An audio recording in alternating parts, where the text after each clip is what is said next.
Media Italia ikut heboh sorot kemajuan timnas Indonesia bersama Erick Thohir. Media Thailand frustasi negaranya kehilangan singgasana di ASEAN usai hegemoni timnas Indonesia tak terbantahkan. Gajah perang benar-benar tumbang. Minim cetak gol, Rafael Struijk minim kontribusi. AFC ungkap fakta mengejutkan. Yuk simak selengkapnya sebagai berikut.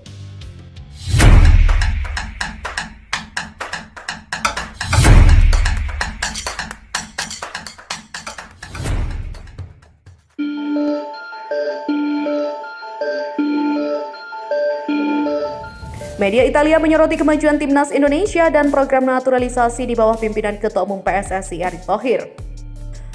Tutto Mercato Web menilai Indonesia sudah lama tak memiliki timnas yang kompetitif meski tercatat sebagai negara dengan populasi terbanyak keempat di dunia setelah India, China, dan Amerika Serikat. Indonesia hanya sekali melintas di Piala Dunia atas nama Hindia Belanda yang berujung kekalahan 0-6 atas Hungaria di kandang sendiri. Selebihnya tim Merah Putih hanya diliputi kekecewaan dan tidak pernah lolos ke turnamen akbar 4 tahunan itu. Kini Indonesia mulai diperhitungkan. Pencapaian lolos ke babak 16 besar Piala Asia 2023 di Qatar menjadi indikator peningkatan prestasi timnas Indonesia.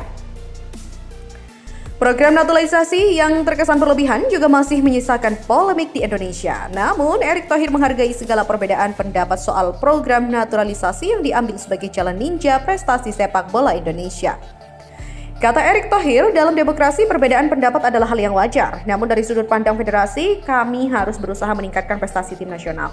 Kami bertujuan untuk menarik talenta-talenta Indonesia di luar negeri, sekaligus memastikan kami membina talenta lokal melalui program pelatihan pemuda yang kuat, yang menjadi landasan bagi masa depan tim nasional kami, kata Erick. Dampak program naturalisasi mulai terlihat di kualifikasi Piala Dunia 2026.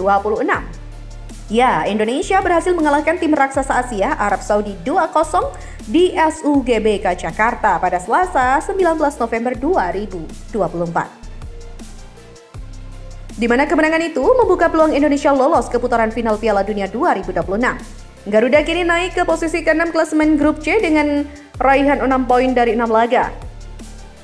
Kans Indonesia juga lolos ke putaran final Piala Dunia 2026 sebagai runner-up. Begitupun terbuka karena tim peringkat kedua Australia baru mengemas 7 poin. Sementara Jepang berlari sendirian di puncak dengan koleksi 16 poin. Dan berita selanjutnya, media Thailand frustasi negaranya kehilangan singgasana di ASEAN usai hegemoni timnas Indonesia tak terbantahkan. Wah, gajah perang benar-benar tumbang ya. Media Thailand dibuat frustasi karena negaranya kehilangan singgasana sebagai tim terkuat di ASEAN usai hegemoni timnas Indonesia tak terbantahkan. Bagaimana tidak? Timnas Indonesia menjadi satu-satunya wakil Asia Tenggara yang mentas di putaran ketiga kualifikasi Piala Dunia 2026 zona Asia. Saat Thailand hingga Vietnam absen dari ajang tersebut, skuad Garuda justru mempertontonkan dominasinya sebagai wakil ASEAN yang diperhitungkan. Bahkan timnas Indonesia sukses mencatatkan kemenangan bersejarah atas Arab Saudi di matchday ke-6 grup C kualifikasi Piala Dunia 2026 zona Asia. Timnas Thailand juga mengalami grafik penurunan bukan hanya di sepak bola. Timnas futsal Thailand juga hanya finish ketiga di ASEAN Futsal Championship 2024 usai kalah dari Indonesia 1-5 di semifinal. Bahkan yang terbaru, performa timnas Thailand putra harus puas bermain imbang dengan tim sekelas Laos dengan skor 1-1 di kandang sendiri. Grafik penurunan performa di atas juga membuat media Thailand dibuat frustasi dengan apa yang terjadi di sepak bola dan juga futsal negaranya. Media Thailand itu tak menampik bahwa gajah perang saat ini benar-benar mengalami penurunan dan kalah kualitasnya dari para pesaing termasuk Indonesia. Apa yang terjadi? Timnas Thailand turun dari singgasana hampir seluruh tim ASEAN. Industri sepak bola Thailand, baik sepak bola maupun futsal sudah benar-benar tumbang dari singgasana ASEAN tanpa harus menunggu timnas besar Thailand berlaga di Piala ASEAN 2024, kata Thairat.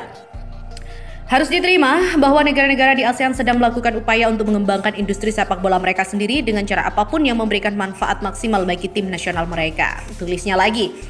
Dalam waktu dekat, Thailand juga akan mentas di Piala AFF 2024, namun mereka tergabung di grup A dan tak segrup dengan timnas Indonesia yang masuk grup B. Sedangkan timnas Thailand masih belum bisa melintasi ASEAN karena masih menganggap dirinya nomor 1 di ASEAN selama ini. Apalagi asosiasi sepak bola juga masih ada kepentingan yang tidak setara yang diberikan kepada masing-masing tim. Dan fokus utamanya adalah sepak bola putra yang menjadi fokus utama. Berita terakhir, minim cetak gol, Rafael Struijk minim kontribusi, AFC ungkap fakta mengejutkan. Rafael Struijk mencatatkan diri sebagai salah satu pemain yang paling sering melanggar pada kualifikasi Piala Dunia 2026 zona Asia. Meski begitu, ia tetap menjadi andalan Sintayong. Dari 10 laga terakhir timnas Indonesia, Struijk hanya absen sekali, yaitu saat tandang ke Vietnam pada Maret 2024. Dalam 4 laga terakhir, ia selalu bermain penuh, membentuk duet andal dengan Ragnar Oratmangun di lini depan. Meski catatan golnya belum konsisten, Struijk tetap dipercaya berkat kontribusi lain yang ia berikan di lapangan. Ya, Rafael Struijk belum produktif di lini depan Indonesia dengan hanya 1 gol dari 18 caps senior. Meski begitu, ia unggul dalam penempatan posisi, dribble, dan etos kerja, termasuk membantu pertahanan dengan pressing yang agresif. Erick Thohir targetkan timnas Indonesia tembus 50 besar dunia dan 9 Asia pada 2045. Ketua Umum, Ketum, PSSI, Erick Thohir menargetkan timnas Indonesia masuk 50 besar dunia pada 2045. Selain itu, skuad Garuda juga diinginkan menjadi negara ke-9 terbaik di Asia. Ini kan suatu program besar, di mana timnas Indonesia ingin ranking 50 dunia pada 2045. Untuk di Asia kita menargetkan, kalau bisa masuk 9 besar, ujar Erick Thohir kepada wartawan. Nah, ini tentu program jangka panjang. Apa yang kita lihat hari ini adalah percepatan strategi bagaimana timnas Indonesia, kita lebih cepat lagi menuju tujuan yang kita mau, katanya menambahkan. Timnas Indonesia juga masih terbuka untuk lolos ke Piala Dunia 2026.